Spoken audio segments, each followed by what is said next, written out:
In this presentation, we're going to take a look at how to add and manage users into our accounting software. Let's zoom into it with Xero.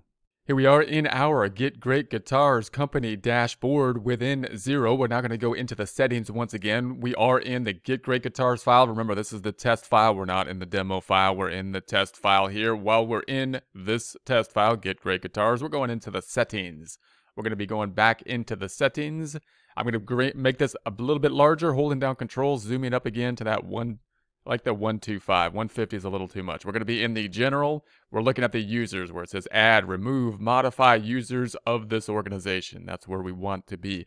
This is one of the great features of Xero, that you can add users. I believe you have more flexibility to add more users than some other softwares. This is one kind of component where many softwares will basically limit you to the amount of users, and you have to, buy up oftentimes to get access to more users. I believe that Xero is pretty good about being able to add more users.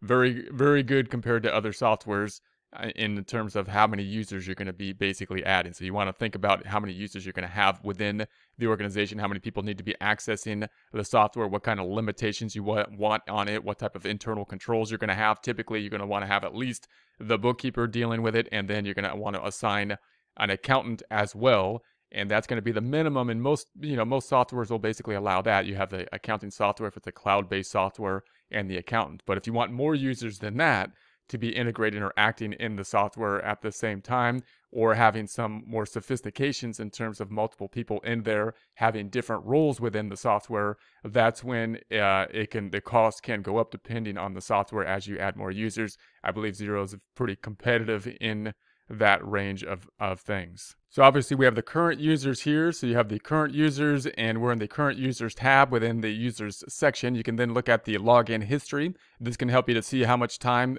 people have been working on this information. Looks like this one individual is a very productive individual. This is a good employee right here. We're going to go back to the current user on the left. Then if we wanted to add or invite a user, we can go to the invite user, the green icon up in the upper right. We also have this Add Xero Support icon over here, which is a nice feature. Let's just take a look at that feature in a bit more detail. Here's the information page from Xero about it. So how it works: inviting Xero into your organization allows us to help you more quickly. While we have access to your organization, we have full access. So you're basically giving access to the Xero support team to go in there and help you out with any kind of problem you have, which is nice because you can go in there and basically ask them, hey, here's support, here's the access to my account. I'd like you to help me out with it. But we won't touch any data. In very rare circumstances, we may ask your permission to touch data if your issue needs additional investigation. So obviously they don't want to get in the situation where they're going to be messing with your data directly unless you give express authorization in order to do so. Our access automatically expires after we have resolved your query, but you can remove it at any time. So you can add them or remove it whenever you want. If you're asking a specific query, then you can put them and allow them to have the access, and then they'll close it themselves after that query has been closed. We take confidentiality very seriously, and so on and so forth. So you can look more into that feature if it's something you're interested in with regards to support. Now let's go back on over and invite a user. Let's go invite a user. To invite the user, we would need the first name, last name, email address. We can add as projects, which allow users access to the projects. There may be a cost related to the projects feature. And then we have the business and accounting, which is probably the typical area you would be using. Allow the users to access any or all invoicing and bills, bank accounts, reports, settings, manage users. So let's go ahead and select that one. Let's add a mock account up top. Mine's going to be for Jane. I'm going to say Jane Clark, C-L-A-R-K. And the email address is going to be Jane Clark. Now you're going to need the email address obviously to confirm this. So if you're going to test this thing out, you need some email address where you can get the email so that you can get access to the account. I actually have access to Jane Clark here, and instruction.com. Hopefully I did that right. And so we're going to go down here, and then we have how much access do they need. So we can have the invoice only, the standard, the advisor, or read only. So let's take a look at each of these. If we were to say the invoice only, this limited role suits people who create quotes and invoices or enter bills but don't need access to bank accounts or reports. So just the invoicing, you're basically talking on the receivable side of things. So we have the sales and purchases, only create drafts. We have the sales, quoting and invoicing. We have the purchases, purchase orders and bills, and then we have the approve and pay sales and purchases. So you can see this kind of ties out to the internal controls. If you're going to map out your internal controls, if you're having multiple people involved in the accounting system, in the accounting process, you want to kind of have those internal controls. The ideas being that you want the separation or segregation, as they call it, of duties, so that you have different people, you want to force people to have to kind of collude if they were going to cheat and steal from you. And that seems kind of, the larger the organization gets, you want to do that. You want to make fraud not easy to do without some kind of collusion.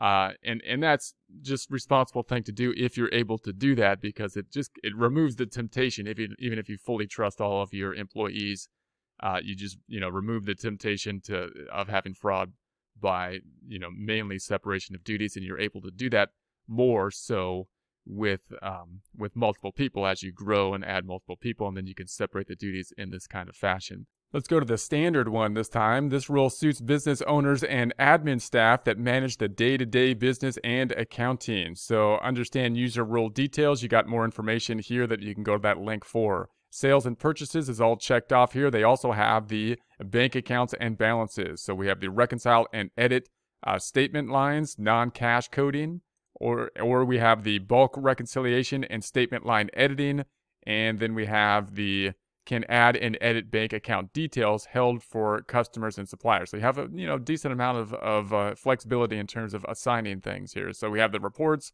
view and return reports, publish reports. Can we publish reports? No publishing reports.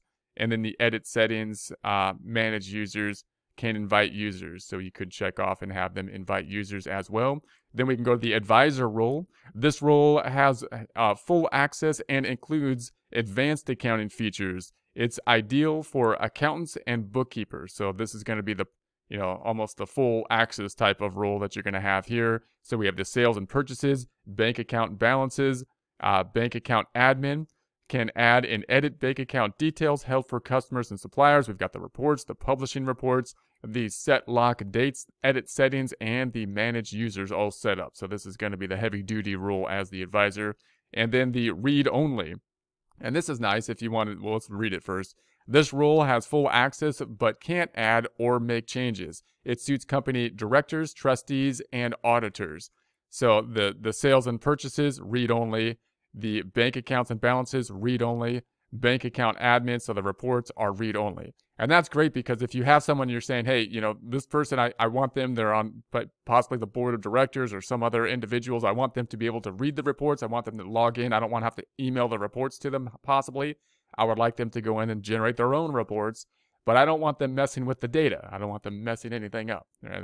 These people don't know what they're doing over there, right? I don't want them. I just want them to give access to the reports so they can open them up and read the report. So you can give that access as well. Obviously, one of these might be really good for an accountant that you would deal with at the end of the year, and you might assume the accountant would have, kind of more of the full advisor type of rights. Now, if you have the project set up here, then again, this could cause the more cost if you're using the projects and you have the standards here. So if we have the projects, the standard would be this role suits staff who run projects but don't need to see staff and project cost information. The limited, this role is read only, but their own time entries can be added. And then you have the admin. This role has the same access as projects and standards and includes staff and project cost information.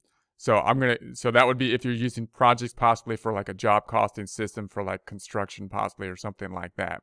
I'm going to go back down here. I'm going to choose the standard role, and let's go ahead and set up Jane Clark here on it for our example. These are going to be the settings. I'll keep those settings. I'm going to go ahead and invite. So we're going to say invite Jane. That should send over an email to Jane. And there we have Jane Clark set up. Jane would get an email saying something like this. Hello, Jane. Get Great Guitars would like you to access their account at Xero. Get Great Guitars uses Xero to help manage their business. And then you have the link that Jane could then use to get access. So if Jane clicks on that, we're going to go ahead and accept. We're going to say, let's go and accept. We're Jane at this point, right?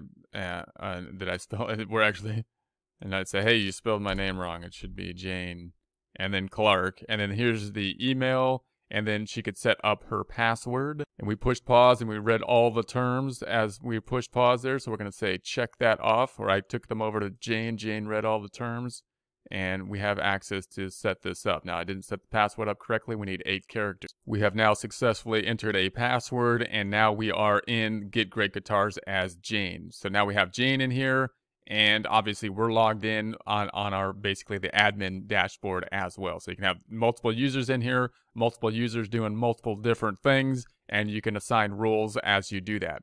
Then down here, obviously, back to the admin role, back to our admin role, not in the Jane role, but in the admin role, we now see that we have Jane, who I, again, misspelled.